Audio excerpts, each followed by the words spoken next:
What if the thing that just destroyed America's grip on global food trade wasn't a war, a sanction, or even a government order, but 12 quiet words spoken at a business meeting? If that sounds impossible, stay with me, because what happened next shocked even the experts.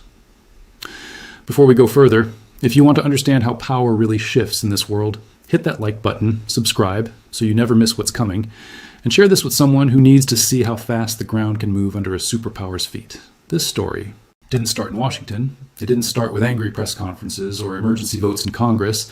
It started in a quiet conference room in Toronto, where investors gathered to hear quarterly numbers from a railway company. Nothing about that sounds dramatic. Railway earnings calls are usually the most boring events on the financial calendar. But this one was different, because sitting in the front row, watching everything, was the Prime Minister of Canada. When the head of a country shows up to listen to a private company talk about train schedules, something bigger is happening. And by the end of that meeting, the entire balance of power in North American agriculture had quietly shifted. Here's the background you need to understand. For decades, American farmers grew massive amounts of wheat, corn, and soybeans. But growing the grain was never the hard part. The hard part was getting it to buyers overseas, especially in Asia. And the fastest, cheapest way to do that wasn't through American ports. It was through Canada. Canadian ports like Vancouver and Prince Rupert sit closer to Asia than almost any port on the American West Coast. Shipping from there saves days of travel time, which means lower fuel costs and faster delivery. For years, American grain companies relied on Canadian railways to move their crops to these ports. It was so normal, so routine, that nobody thought twice about it. It felt like a guaranteed pipeline, something that would always just work. But guaranteed things have a way of stopping being guaranteed the moment someone decides they don't have to keep being generous. And that's exactly what happened. It felt like a guaranteed pipeline, something that would always just work. But guaranteed things have a way of stopping being guaranteed the moment someone decides they don't have to keep being generous. And that's exactly what happened. Two of Canada's biggest railway companies, Canadian National and Canadian Pacific Kansas City, announced just days apart that they were changing how they prioritize cargo. On paper, it sounded harmless, corporate language. Phrases like efficiency improvements and shareholder value optimization, the kind of thing that normally gets ignored by everyone outside the finance world. But underneath that polite language was a complete redesign of who gets to move grain, how fast, and at what price. Here's what actually changed. First, priority access to the fastest shipping routes, the ones value optimization. So the kind of thing that normally gets ignored by everyone outside the finance world. But underneath that polite language was a complete redesign of who gets to move grain, how fast, and at what price. Here's what actually changed. First, priority access to the fastest shipping routes. The ones that go through Vancouver and Prince Rupert and would now favor Canadian grain first. Then international contracts. Then specialty agricultural products. American grain, the kind that moves in huge bulk shipments, was pushed to the very back of the line. Second, the prices changed. Shipping rates for American grain crossing into Canada went up significantly, by around 17 to 22%, depending on the route. That might not sound like much until you realize how thin the profit margins are in the grain business. A small increase in shipping cost can turn the ones might not sound like much until you realize how thin the profit margins are in the grain business. A small increase in shipping cost can turn these profitable shipment into a losing one.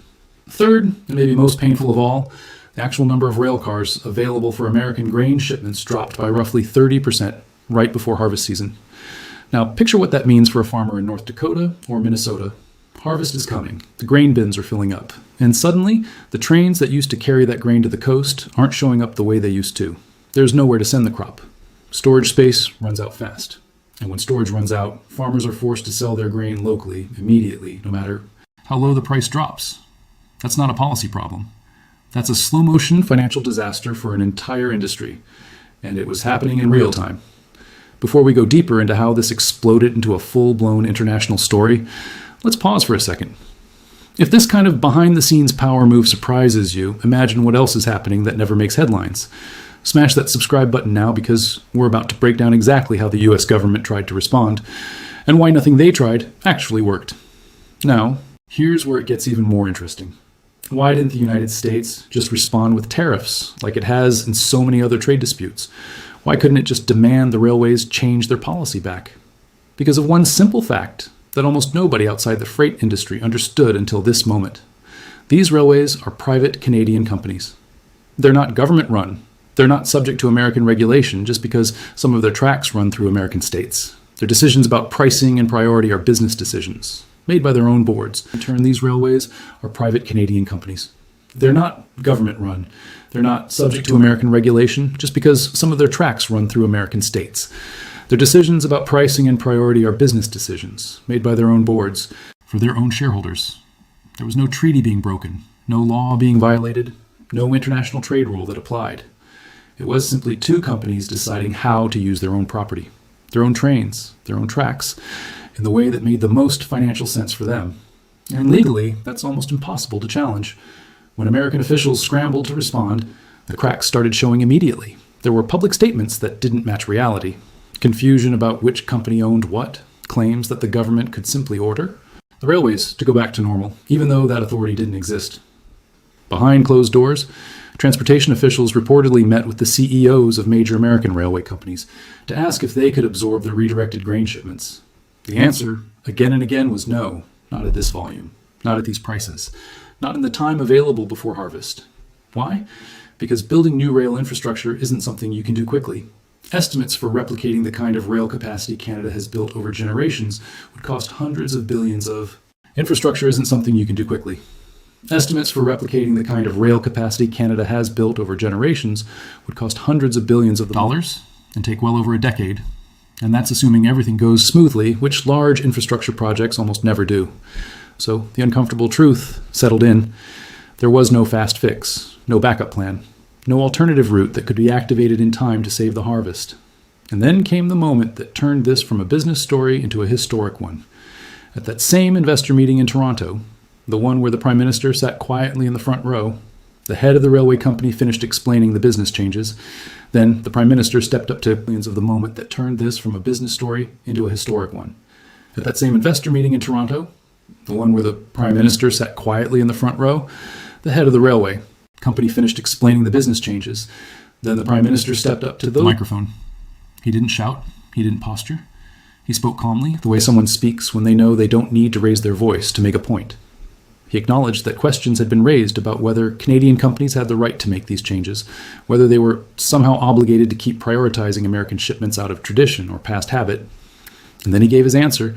He said Canadian railways are Canadian companies, governed by Canadian law, run according to Canadian commercial interests, and the decisions about what moves on Canadian tracks, at what speed, and at what cost belong to Canada.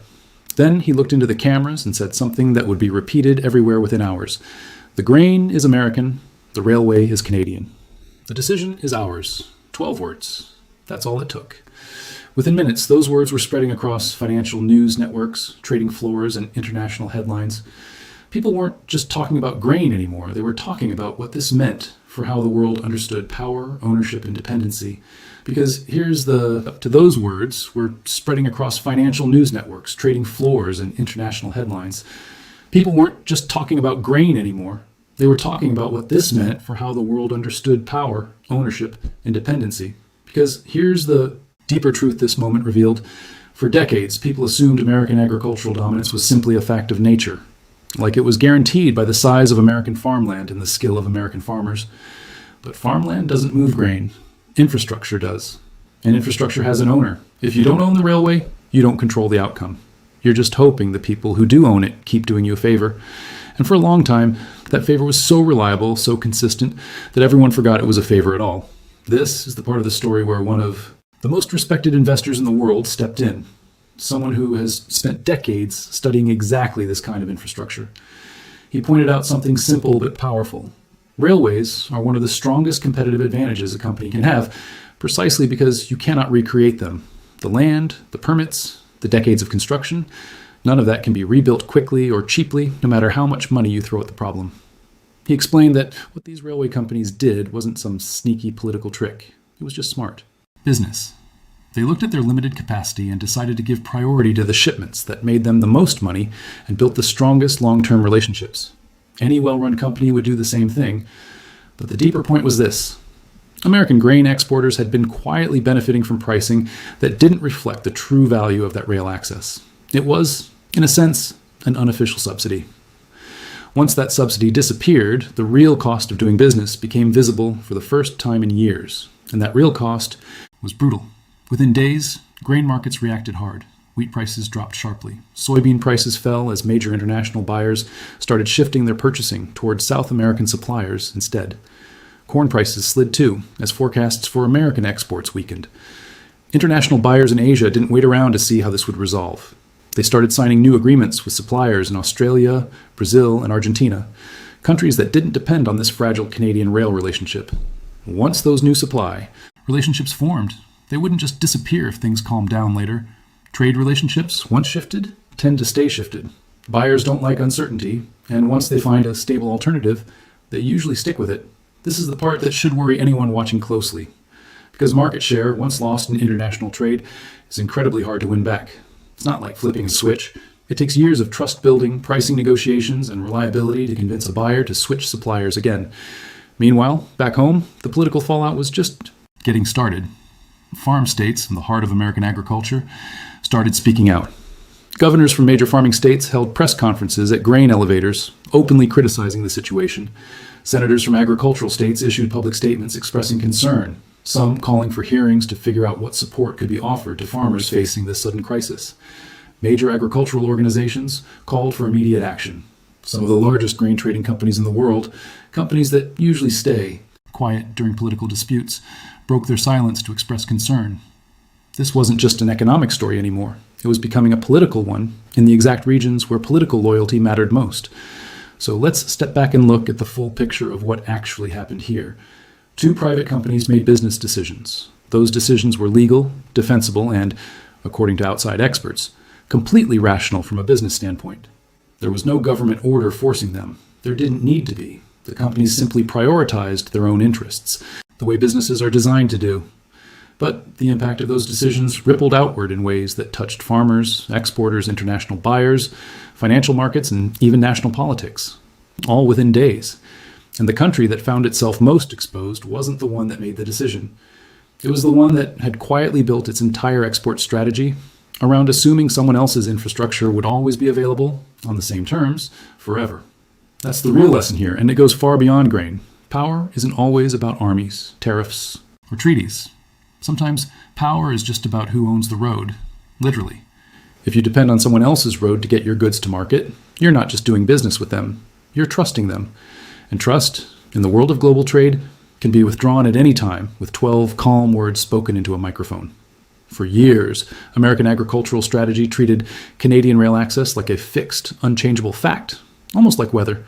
Always there, always reliable.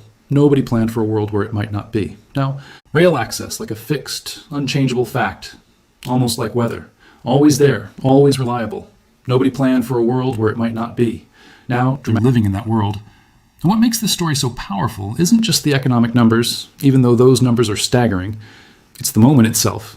The image of a head of government sitting quietly through a routine business presentation, waiting, and then standing up to deliver a message so simple that anyone, anywhere, could understand it instantly. No threats, no shouting, no dramatic declarations of war. Just a quiet, calm reminder of a basic truth that had been forgotten. Ownership matters. Control matters. And when push comes to, now, dramatic declarations of war, just a quiet, calm reminder of a basic truth that had been forgotten. Ownership matters. Control matters. And when push comes to shove, the people who own the infrastructure get to decide how it's used. The grain is American. The railway is Canadian. The decision is ours. Those words will likely be studied for years, not just by economists, but by anyone trying to understand how quickly the balance of power can shift when one side forgets who actually holds the keys. If this story made you think differently about how global trade really works, about how much power sits quietly behind the scenes, waiting for the right moment, then make sure you're subscribed, because stories like this are happening more often than when it comes to power sits quietly behind the scenes, waiting for the right moment. Then make sure you're subscribed, because stories like this are happening more often than people realize, and we're going to keep uncovering them. And before you go, ask yourself this: how many other guarantees in the world are actually just favors, waiting for the moment someone decides to stop giving them?